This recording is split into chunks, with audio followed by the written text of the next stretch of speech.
I'm sorry, Chris. Okay. The audio is down. It's back up. You have to go through all that again. I'm so sorry.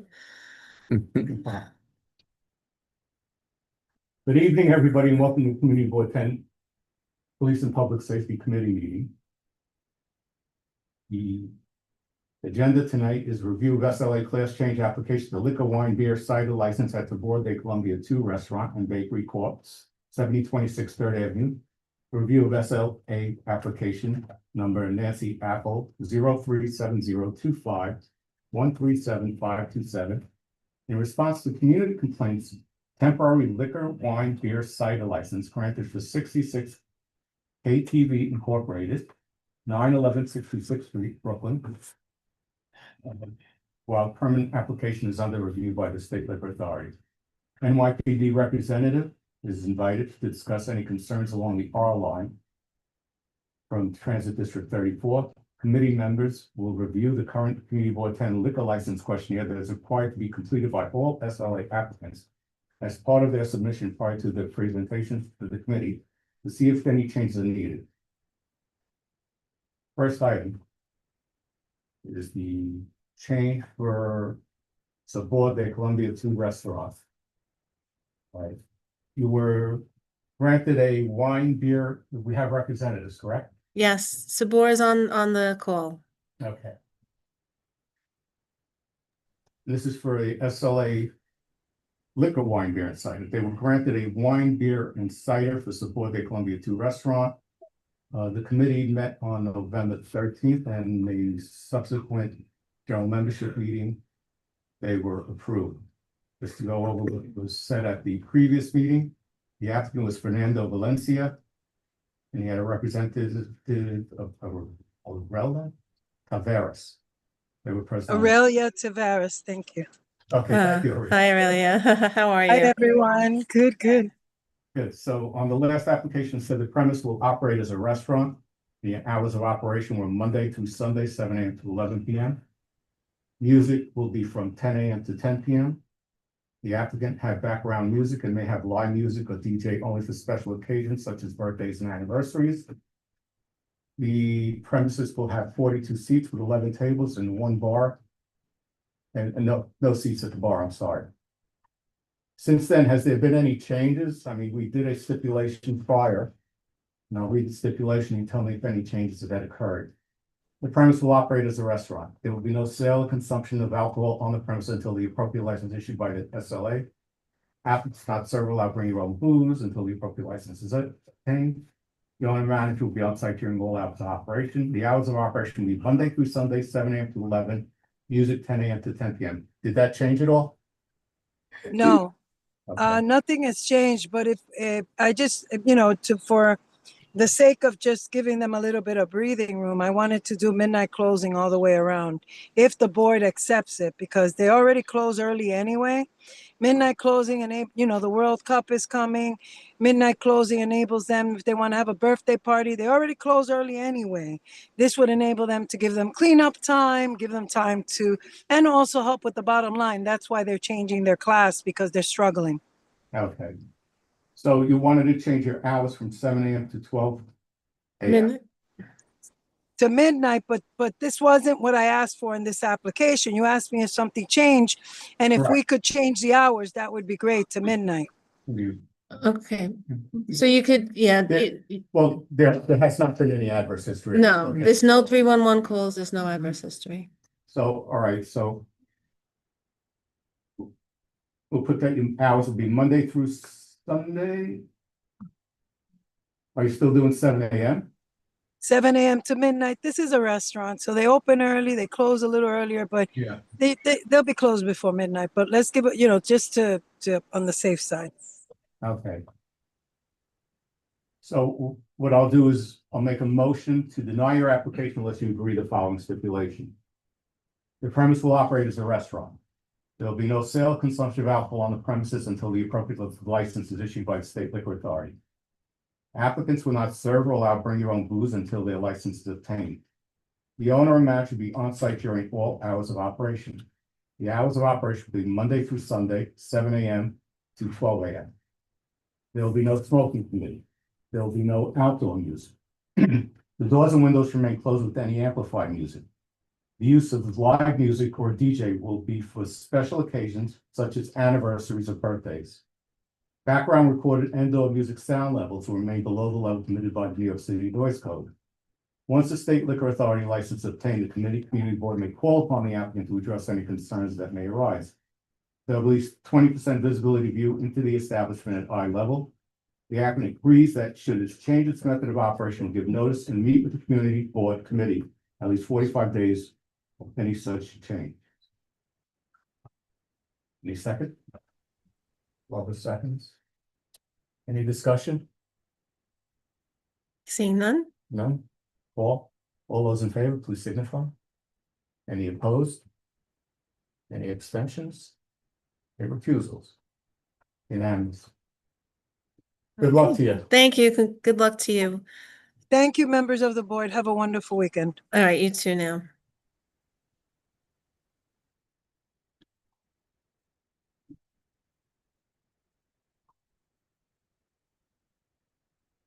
Next item on the agenda is for ATV.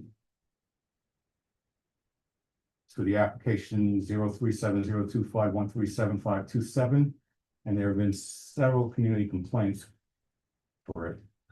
And recently, I believe the 6A precinct did respond to the location. And can you elaborate on what transpired? Yeah, so we did. This is Officer Mena. Sorry. Police officer meeting again from 683 so on April 4th, we did a business inspection because we received multiple complaints about noise and disorder behavior. And that business inspection resulted in 12 arrests and 3 summonses issued. Since then, we have been in contact with the owner. There's like a nightlife meeting that's taking place towards the end of the month. They agreed to attend the meeting. We are in communication with them to further try to work together to see how we could go from there. So obviously they just opened up, and that was our first interaction with them after receiving multiple complaints. The other side, I don't usually ask about 301s. I think we received 5 301s since. Yeah. And besides that, this is it. Okay. So also, just to go on an email that we received, on behalf of many residents on 67th Street across from the new karaoke KTV business at 911 66th Street, we would like to share with the members of the Community Board 10 that we have experienced late night and early morning disturbances from midnight to 5 a.m. from this club. The pounding bass music, large groups yelling, fighting, and intoxication is a concern. We're worried about our safety and appreciate your help. So, I know the owner is here, Leon. Yes, that's correct. And you brought your security team. I'm sorry? Okay. So, right now you only have a temporary license, all right? You're still under review for your permanent license for the State Liquor Authority. We got approved You have approved. When did you get approved? last week.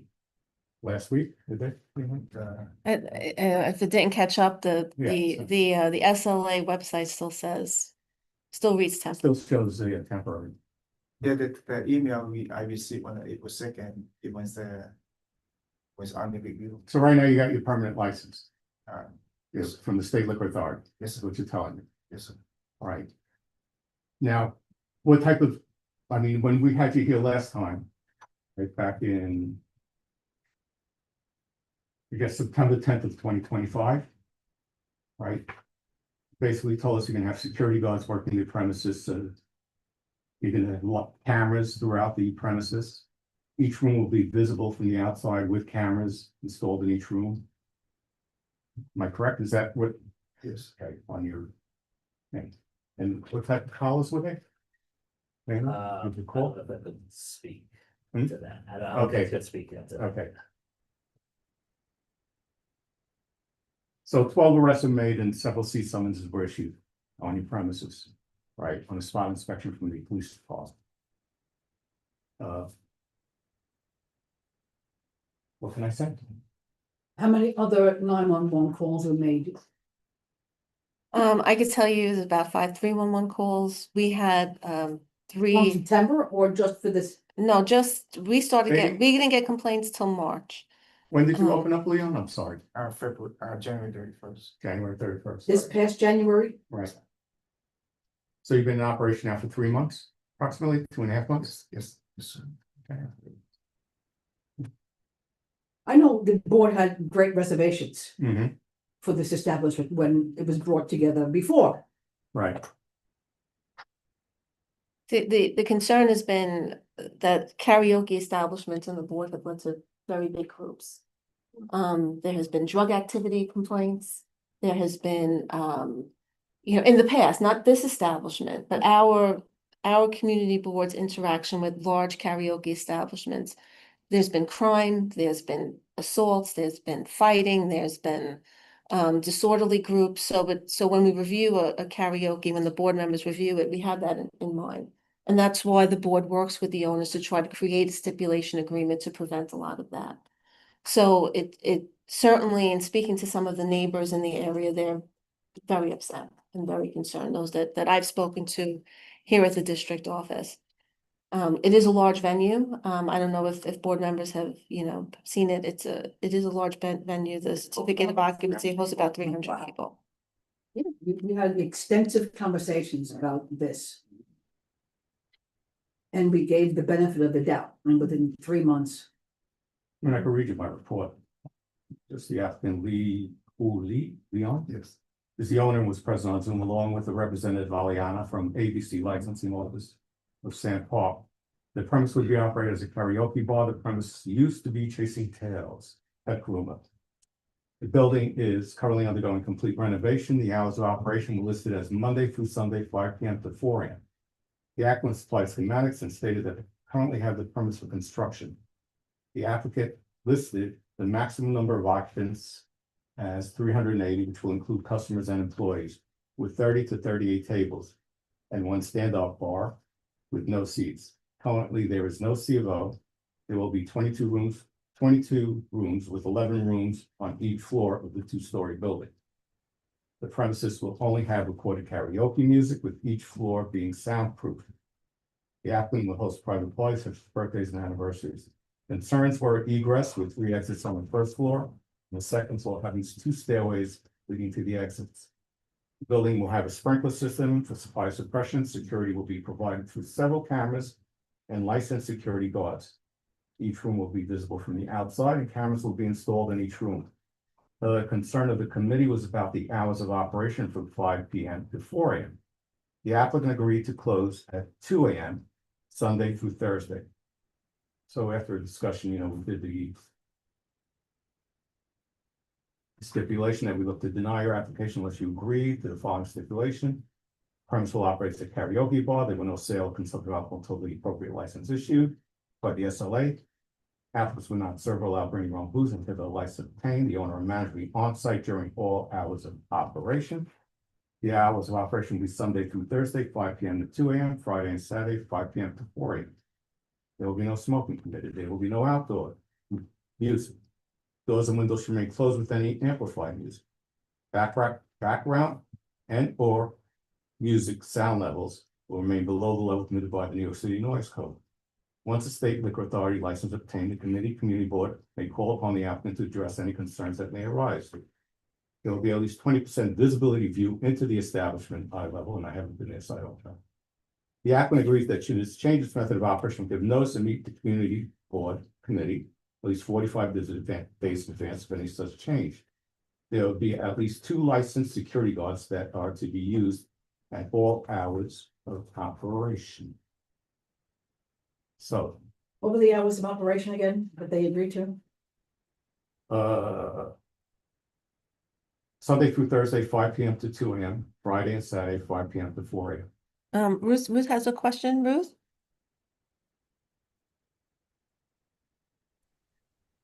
Yes, you mentioned there were 311 calls and community board complaints. Could you be specific about what the complaints of the residents Yeah, have so been?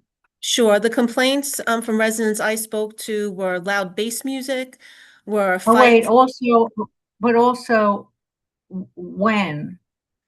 between Like, midnight and 5 a.m. okay, Yeah, it was loud. loud bass. It was loud bass music. So the establishment is located near Leif Erikson Park. It's primarily a commercial area.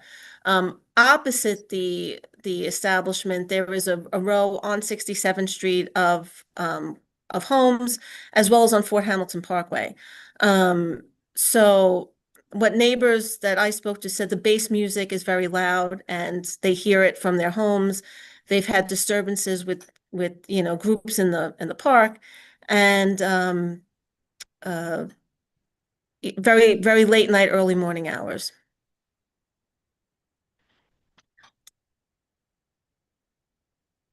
So right now you do have security. Oh, Right? Okay, I'm sorry, Ruth, I wanted to tell you. yeah, so, if the establishment was aware of several complaints about loud bass music as one example, why didn't they just lower it? And I think too, I don't know if you heard Officer Gander, there were 12 arrests in the establishment. No, I couldn't hear that very Yes. well. Yeah, so there was a business inspection that was held by the 68th precinct. There were 12 arrests and 3 criminal court summonses issued. For what? I don't know if he could disclose, It's under Oh, investigation. yeah. But I mean, maybe to elaborate a little bit on that, so this is ongoing. We were in contact with the mayor's nightlife office, we're on contact with the SLA. So we have our own, I don't want to call it an investigation, but like follow-up on that. So it's not like a one-time thing that's done and it's over. We're following up, obviously the complaints are a lot and they just opened up, and what was observed that night was not something to be swept under the rug, so we will follow up. We have things going on. We have meetings, nightlife meetings that they're invited to, and I believe the owner is gonna be joining that meeting at the end of the month. And there's other stuff that are ongoing alongside of that. So, Officer Gander, does the precinct still, it's been a while since we had, issues of this magnitude. Does the precinct able to issue an SLA referral? Is that what you're meaning, to notify the SLA when there are arrests in a licensed premise? A cure. They renamed. Renamed it, yeah, that's what I was asking. Okay, So it is an official, yeah. an official referral. We're in contact, with, as I said, the mayor's office, the nightlife and the SLA as well. So this is Okay. ongoing. You do have security personnel, right? Yes. Obviously I see them. You have been putting how many people in security and how you monitoring your cameras? Yeah. We have Yes. 3 security guards every single night. You have 3 security guards So- every single night. And And we what also time do you look close? inside too, to make sure Yes. there's no noise complaints and nothing outside. And you're saying you're utilizing 3 security guards. Yes, sir. Is anybody monitoring the CCTV in the rooms that you pass by, to any Yes, sir. nefarious activity that's going on in those? Yes, sir. So to break it down for you, we have 2 security downstairs, 1 security guard upstairs, and then we have 1 that patrols the, let's say, outside, and then also inside. We walk around about every 15 minutes, make sure there's nothing really going on. Mhm. And then to follow up on what you said with Security top- cameras? There's Yeah, cameras when you walk in, you can see the camera. yeah, we have a big There are TV. 2 So cameras. nobody's one really camera, monitoring the one whole camera. concept. Yeah. So how many people were there on a given night? Security? No. No, Yes. no, yes, patrons. It depends because, it's not so busy. It's just opening, and then with complaints, customers don't wanna come. But, Around 200, I would say about 200 to 250. So what is the most you've seen there on one given night, like a weekend night? On the busiest night we ever had, I would say somewhere about from 250 to 300 people. and you have 3 security officers on and 1 roaming. We Yeah, have 3 altogether. yeah, 3 altogether. 3 altogether. Yes. Yeah, so we have 1 downstairs, 1 upstairs, and 1 that's basically outside. And, I worked security with schools. Mhm. And you know, you would think that kids are more unruly, and we had a lot more security guards for that many people. And of course, you're unarmed, correct? Right. Right. Yeah, it doesn't sound good to me. You know, considering if something breaks out, you know, what are three of you going to do in the whole building with 2 floors? You shook your head and said it's not true when they said the bass music was playing and it's a park. Right, there's So a park there, so and it's a travels. commercial area. So Yes, commercial area or not, you still have residents there, and we Right. represent the residents. Right, So when you have a park, just like when you have a lake in your backyard, right. I was whispering to a friend a secret, and a friend of mine 100 feet away said, I heard everything you said. Okay, it carries and it vibrates. Right, And and if that's you're our inside, concern, that's our concern, to And if keep the you're noise inside, down. you can't see what's going on down the block or in the park. Now, is that your responsibility to be in the park? No. No, but. But I'm uh, outside but- also, I'm mainly outside because there's also an issue, we like to keep the road clear because of taxis and stuff. We don't wanna deal with other issues, we don't want the complaints from the community. Yeah, and- And we want the community safe and no complaints also, And that's so- our concern. And so every night we do it 2 times a night from 12 and then at 12 o'clock and 2 AM. We have a security guard goes across the street, checks the park, make sure there's no intoxicated customers. And to say about the people that are intoxicated, there's a group of I think some Spanish people, they always hang out in the park, they always drink. We make sure they stay far away from the place, stay far away from the customers, and even if they are causing a problem with a civilian, we will go over there, make sure everything is good, you know. Do you know who initiated the 911 call? I spoke to 2 residents. I know they called 311. I don't know about 911. That specific night. That night, That night. Specific- No, no, that that night. was, that was an operation from the precinct, that was self-initiated. So. I mean, I just have serious concerns that if you have, you know, an operation going on. right. And you have only 3 security officers there, they're not seeing what's really happening. So my reservations about this establishment in its entirety. Still exist. Agreed. Also bass music, I mean, music in that large of a venue. Sound just, it travels. it's karaoke, isn't it? It's supposed to be the soundproof rooms. I mean, I don't know. Well, they're general, like, are they larger, like, is there a dance space? in it? It's, no, I was talking to you last. It's all private rooms. Yeah, but one of the rooms has like maybe 60 seats or 30 seats. Yeah, You know, it's yeah, they're large yeah. rooms. Yes. Right. So they're like party rooms. Or sing it, they do their own singing there. Yeah, Karaoke. big TV screen, everything, yeah. See, and, you know, we're doing this a long time. Mhm. And if you have an establishment that's only there 3 months, you would think that they would be on their best behavior. Correct. Right, and there's nothing personal against the security officers. My thing is to the owners and the managers. They're not doing their job, they're not keeping our community safe. And it's a very large establishment. The board and most residents have serious reservations about karaoke bars to begin with. But we have some that have been good residents and good citizens. Mhm. And this, to me, seems that they can't handle this establishment, especially the size and maybe that place, but my reservation stays about going forward with the SLA license for this establishment. So the SLA license now is permanent, you know, You well, can notify the state liquor authority.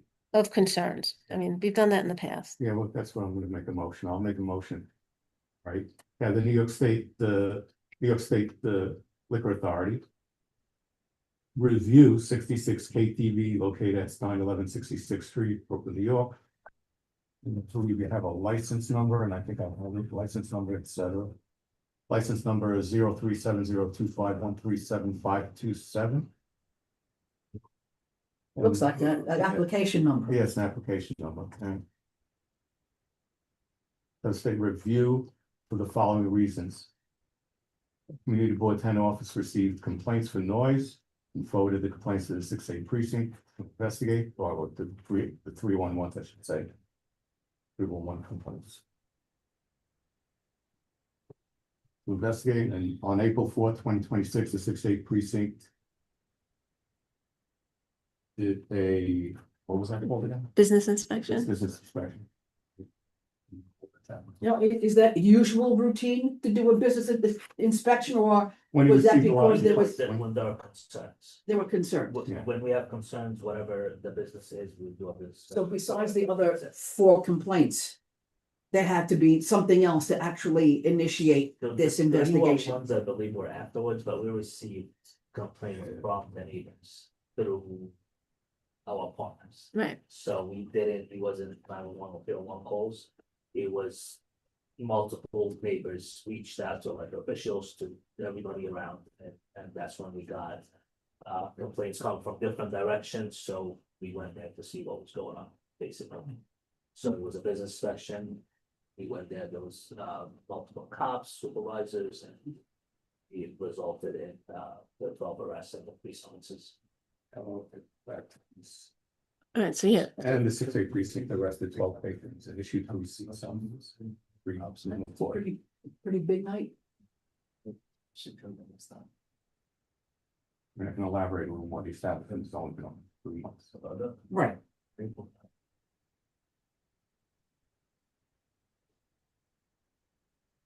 I'll read it now. Quickly notes. Board members, can I just say something? Yes. So a lot of these calls that they've been making are false reports. The other day, April 9th, officer came down about a noise complaint saying that there was about 20 to 30 people outside screaming and yelling. There's nobody outside. There's nobody outside screaming, yelling. And then also I heard that they made some calls about people fighting. We have not had one single fight All outside. right, so Anything about that, so- you have security cameras. You can always go back and look. I've been there every single day since the Mhm. place is open. So motion that is to have the New York State Liquor Authority review 66 KTV located at 911 66th Street, Brooklyn, New York, 11220. To review the application, Nancy Apple, the applicant number Nancy Apple 037025137527 with the State Liquor Authority license. For the following reasons. Community Board 10 office received complaints for noise and forwarded the complaints to 311. Well, the complaints came from 311. Well, Community Board 10 office received several complaints, as well as 311.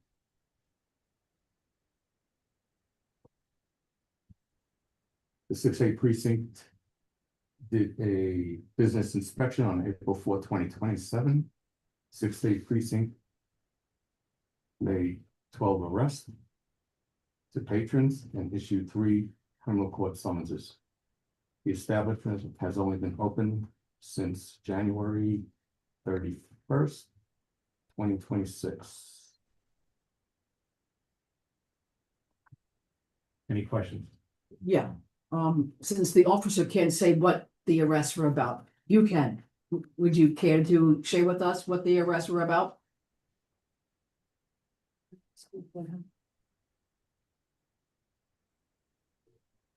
To be honest, I was this summer, I take it out, so take it, I really don't know, because that day I just stepped out, as soon as found out I come back.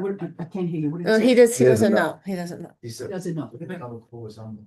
All right, Ruth has a But question. That's real Yeah. serious. I'm sorry. If the owner doesn't know what happened that night. Well, who was the manager that night? Was there a manager there? Yes, And who was the manager? Chung, his name Chung, Okay. You only know his first name. last name Wu Chung. All right, Ruth, I'm sorry, Ruth had a question? Yeah, so I have a question for the owner. This is taking a very serious turn for the future of your business. We as a community board are really torn because it's important to us to support businesses, to help businesses, and to see them succeed. So we don't enjoy this, but we have to protect the residents, as it's been mentioned. So I'm just wondering, do you have any ideas, any thoughts about what you could do to save your business? Like, could you close earlier? Could you limit the number of people who come in for a period of time? Or do you have any thoughts about what to do? I mean, we have seen businesses close. So my question is, what are your thoughts about what you could do? So, so I already discussed the security, so the complaint about the noise, stuff like that, there's the people gathering outside and hang out in the park, like, I already talked to my security team, that's why they're doing patrolling outside, when people leaving the premises, like, they ask for, make sure people like, get a taxi or get in the car and leave, be honest that we don't really allow anybody, hanging out outside, making noise, screaming, stuff like that. So this, they also have security people, patrol on the premises. They also look at the camera, stuff like that. But the system's the most. So I also have the number for the lieutenant sergeant that I'm dealing with to make sure everything's running with compliance. Yeah, so We do respect we respect the community as a, Well, it's not working. yeah. It's not working That's right why now, and the so- establishment has too many people for 3 security officers, and that's one of the things when we heard establishments are going to have security, that's a major red flag. I have other locations that I have 3 guards and there's no issues. Okay, then there's a Run my- problem here, whether it's the clientele, or it's the management, or it's the plan of operation. Okay, but you have a motion on the floor? So there's a motion on the floor. Is there a second? I'll second it. Barbara, second. All right, so Any more discussion? any more discussion? so Hold on, we can't. oh, sorry, Yeah. sorry about that. Any more discussion? All those in favor? Any Okay. opposed? Any abstentions? The motion passes unanimous. Okay, So what we're gonna do is we're gonna notify the state liquor authority. Right, no form of a letter. Right. Right, of the instance that occurred. Right, and they're going to do the review. and they'll be having a meeting, right, with Nightlife? Yes, so. So we hope it The improves. what's coming up is, for the whole borough, that's, several people on that we. Oh, it's a, right, place here. okay, But we also the cure referral, that's the actual thing that's focused on them. okay, So that's happening. so that's happening, okay, Yeah, one we have all the piece. okay. Okay, no, we appreciate you coming out tonight and we hope that, Thank you. It's our pleasure. Thank you. we appreciate. We'll be working to solve this because we don't want no Right. issues with the community. Yeah, no, we The appreciate that. safety of everybody is our first. Because you wanna go home tonight. Absolutely, absolutely. Okay, Chris, Next item Yeah. is from Transit District 34. I Go if you'd believe like. Okay, Okay. All right. thank you. Thank you. Nice meeting you, board Thanks, members. Dana. Nice meeting you. Thank you. It was a real pleasure being here. okay, we- okay, Next item is, we have a representative from Transit District 34, Captain King. yes, Captain King, Good evening. How are you? Hi, good evening. How's it going, guys? Good. Yeah, obviously, you know the areas that you cover, from 95th Street to Bay Ridge Avenue in our district. So the patrons around here or the customers at the subway riders do go throughout the whole system. And there has been a lot of concerns with some homeless activity going on at the 95th Street station. Bay Ridge Avenues, right, I'm sorry? Bay Ridge Avenue Station, And the we had Bay Ridge at a board meeting, this is, yeah. Doesn't matter which way you look. No, it doesn't matter which way you look, yeah. Sorry. All right. Well, good evening, guys. I'm Deputy Inspector King. I'm the commanding officer, District 34. I've been here for June will make 2 years. So thanks for the invitation tonight so that I can address some of your concerns. Did you say deputy inspector?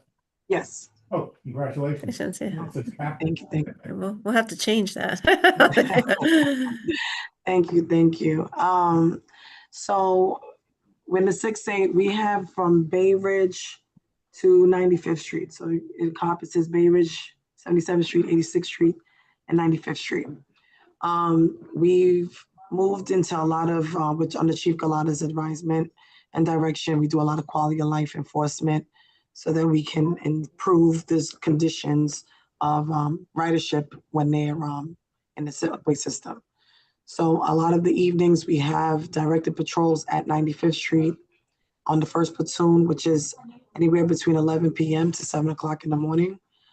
We have our 6-wire teams. They're broken up into 2 tours across 7-day coverage, 0500 in the morning to 1300 hours, and then from 1300 hours to about 21:30 hours in the evening.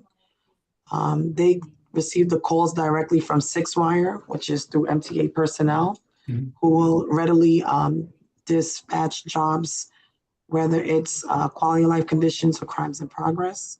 And they have a direct line to our radios for a quick deployment to address the conditions. We've had several complaints that's been directed to now our 6-wire teams, formerly our NCO teams, about swipers charging customers as they're coming in, holding open the gate, being disorderly. Made numerous arrests over on Bay Ridge Avenue and 95th Street.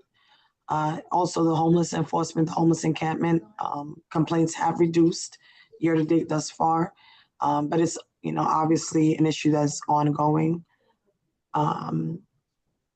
So we're well aware of the conditions. And that's our plan of addressing it thus far.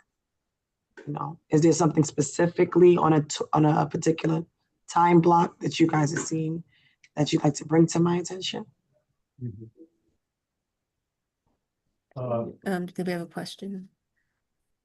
Sorry? There's a board member question. Oh, there is someone on Zoom that has a question. Yes, go ahead, Liz. I'm sorry? Elizabeth Edmonds. Yeah, we have a question. Sorry, I was on mute. I'm sorry. I was trying to lower my hand. Thank you, Deputy Inspector. I have comments, questions together. I guess, I think one of the issues is the 59th Street station, which I understand is beyond your purview. But I'm responsible. So District 34 covers 7 precincts and 51 stations. So we cover the 60, 61, the 62, the 68, the 72, and the 66 and the 70. So very vast conditions. Okay, so you said 59th Street? So yeah, I think we hear a lot about 95th Street being an area where people are sort of boarding, and then I personally have witnessed at Bay Ridge Avenue over the past few years. There's a sanitation issue, which I know you're not responsible for.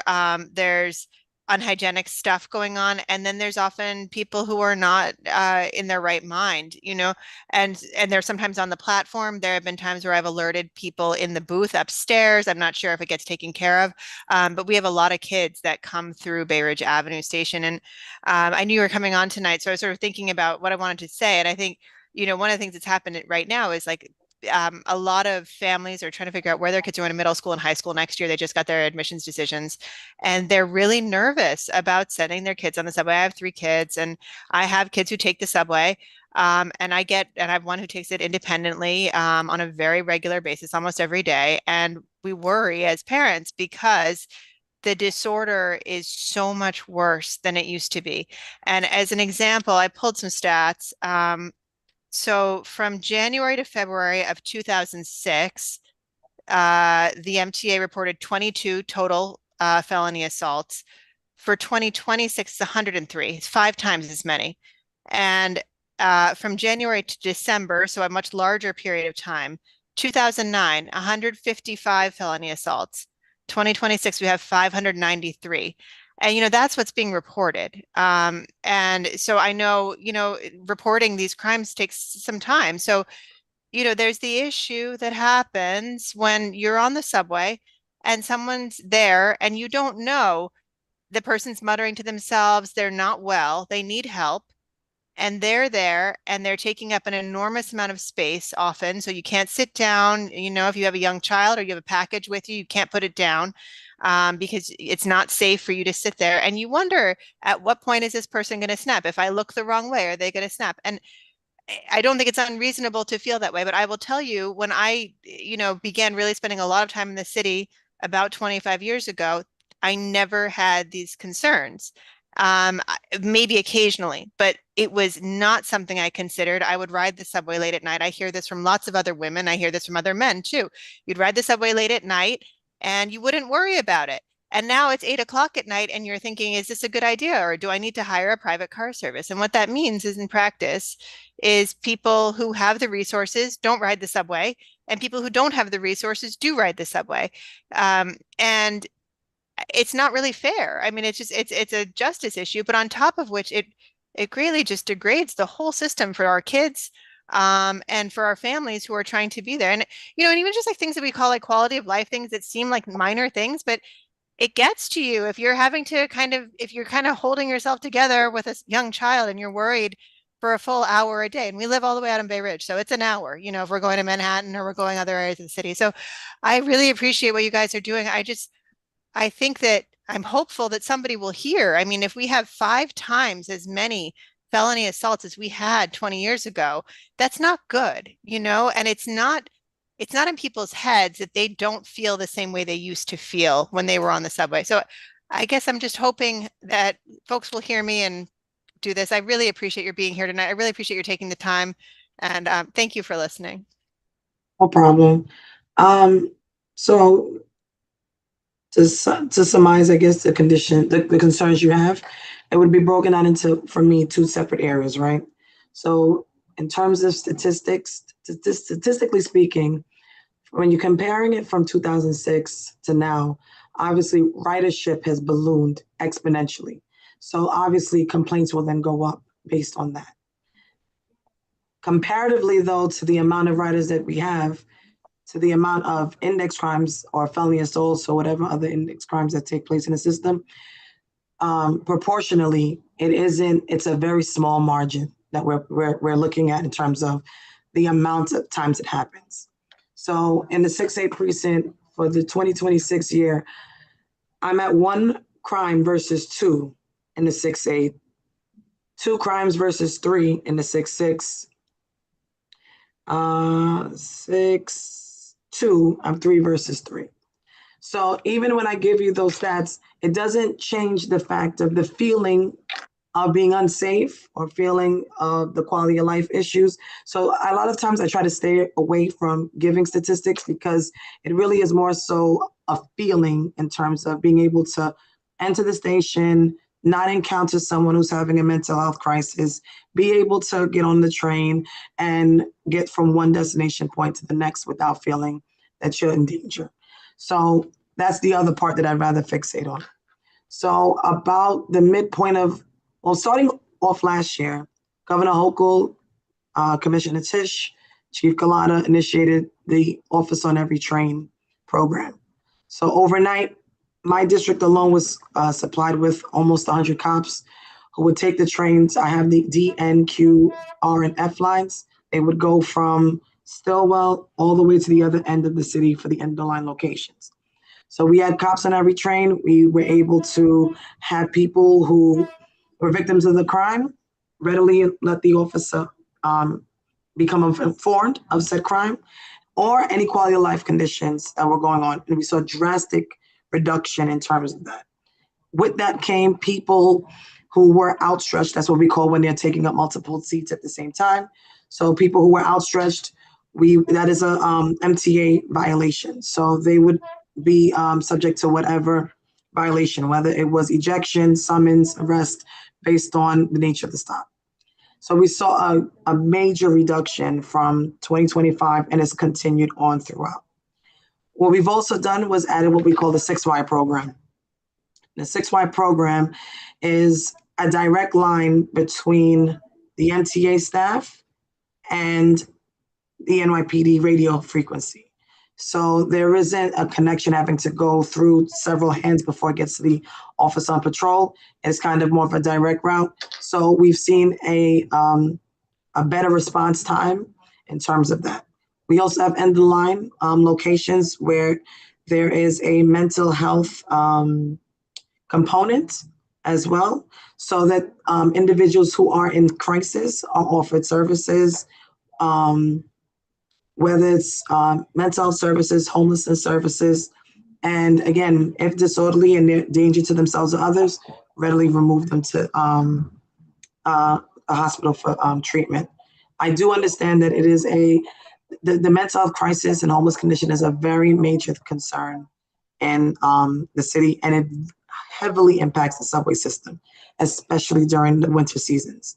So a lot of times where our top side counterparts in experiences an uptick in crime, when it gets hotter out, ours is the reverse because we have them, building encampments in the system and all types of things. So it really is about taking better response times to complaints that are brought to our awareness. We do not have the luxury right now to have a cop stationed at these stations.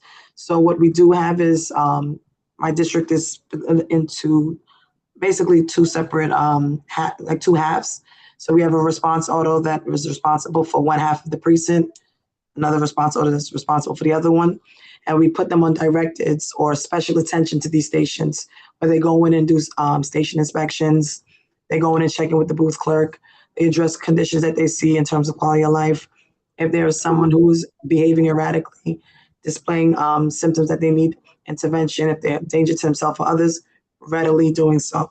And it's a process. And, when you bring it to our attention, we're going to continue to address it on a retroactive response, but proactively, this is what we're doing to make sure that we do make it so that the overall experience, even though the crime statistics show that there's a decrease, we want the overall experience of ridership to be better. Listen, I grew up in the city all my life. I'm a mother as well. I have 4 children. I have one in high school, so I do understand the necessity to have them gain independence and be able to travel safely to get from one point to the end. So that is always one of my top goals in terms of what I do here in transit. So I really do hope that there's room to get better, but I just want you to know that it is something that we are well aware of. We do have a plan, and we're definitely taking strides to make sure that it improves. Got a question on a police officer on every train. What hours is that? So the program terminated last June. So they were doing it overnight to make sure, because a lot of the crime in transit tends to be on that 1 o'clock to 5 o'clock hour. And since even with the program no longer having a cop on every train, crime is still significantly reduced on those blocks of time, even with the removal of those resources. So they're not doing that anymore. I know that there was something that was possibly in play for it to come back, but in terms of a thought out plan or a rollout date, I don't have that. Nothing. And how are your staffing levels? I know you probably have the RMPs go out to school conditions, right? On certain stations, if there's a school condition, homeless condition, you'll have them. How are your staffing levels? Are you lacking or are you getting more? Or? Well, I mean, I can use more officers. I mean, we're trying to make what we can do, do what we can. The men and women are very hardworking here in District 34. So it depends on the particular tours. We have been broken down into 3 tours. Obviously, the schools is a very big one. So I have a school team of 1 in 10. Mostly folk fixated though in other stations because of the volume of those schools. So we have Madison and Monroe, Utrecht, Dewey. So those schools kind of have like dismissals upwards of 2,000 kids at a time. So those are where we kind of put in priority order. As far as the homeless condition, that does fall under our quality of life umbrella. So that's what our 6-wire teams do. So we have a team of 1 in 5 during the day tour, which is the 5 o'clock by 13:30 hour. And then we have a 1 in 5 that does a 1330 hour by 1300 by 2130 hours. And So that those goes are the ones that fixate on the quality of life conditions. So the homelessness would come under that. The 6Y you get directly from the MTA personnel. Yes. So I know some of the stations now have self-service, which is a big plus. Yeah. Elizabeth?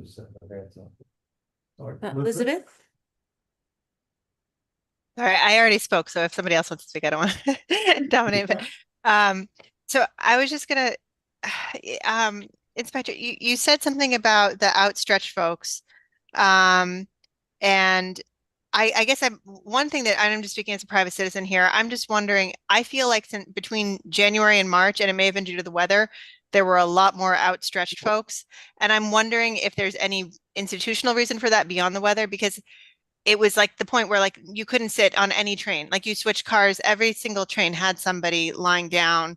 So that's one thing. The other question, I'll ask all my questions at once so you can talk. I'm wondering if you're able to use Kendra's law here for some of these folks. I mean, these seem to be individuals who need a lot of help, who are dangerous to themselves or others, who could be quite violent and probably have been in and out of hospitalization situations. And I'm wondering why that might not be being used.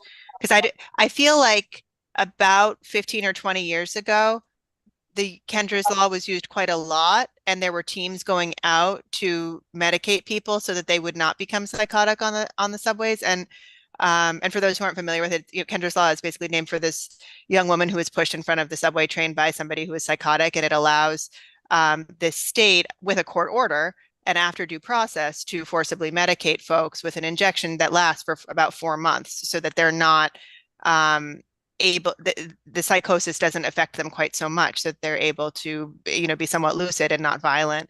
So I'm wondering, I feel like I'm not hearing anything about that, and it's something that we have in the arsenal. I wonder if that's an issue.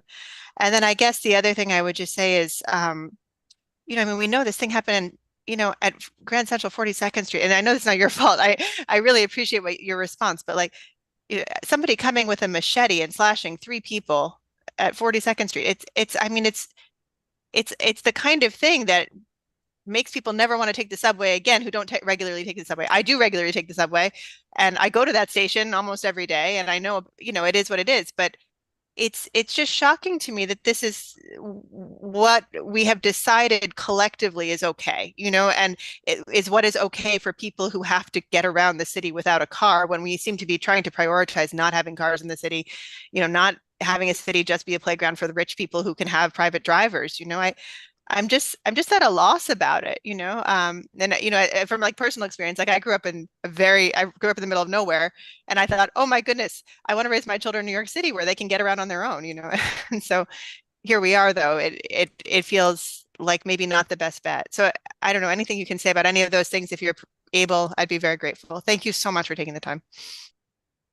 So when it comes to Kendra's law, my awareness of this comes from my background. I have I'm almost finished my master's in forensic mental health counseling. So with Kendra's law, it requires the 2 physicians independently being able to say that this person requires that level of intervention. But you have to realize that it's a patrol response for the average responding MOS. EMS is going to come and now determine if this person is a danger to themselves or others. You're referencing 20 years ago, where at that time there's been a massive deinstitutionalization of mental health facilities. So there's no access to medication. It just is a significant reduction. So the patrolman's response is to quickly prevent crime and make a determination if you are a danger to yourself or others. So once this person is removed to a treatment facility, that's now on the ownership of the hospital staff to determine the level of care that's going to be able to then go into. So whether they're forcibly held, whether they're referred to a treatment facility. This is no longer, it's not a crime at this point, and that now falls into a completely different agency's hands. A lot of times it is a revolving door. So what happens is they're not holding them, they're not forcibly requiring them to take medication. The person themselves doesn't want the medication. Now they're able to come back on the street, and now it's the re-engagement of that. 36th Street is the entry point into District 34. So between the hours of 0200 and 0500, every single night, there are a team of officers who stop the train where the conductor is, announce that NYPD is on the train. So if there's any crime they need to share or to disclose to the officers, that they would at that point do so. And the cop then goes to each cart to now address sleeping passengers to make sure that they don't become victims of grand larcenies where their property can be lifted off of them as they're sleeping. And if anyone is outstretched where they're taking up multiple seats, at that point that they're now engaged to now come off the train, present ID, and, whether summons is issued, whether it's an ejection as issues, if they have any type of vulnerabilities, an arrest, at that point, that's the nature of the stop. But that's what we have control over. I mentioned it earlier, but what happens at Stillwell Avenue, which is the other end of District 34, nightly we have what they call end-of-line operations, and there is a mental health treatment aspect of that, where they come out and do offer services to anyone who is displaying any type of symptomology of a mental illness or challenge at that point in time. So we're wearing many hats, but we're also limited in certain things that we can do. Our 100% objective, though, is to ensure ridership safety and comfort as best as we can, So even with the reference to the 42nd Street, thank God for the deployment of the officers who were readily there to, interrupt that level of crime. So, I do get the concerns. I do.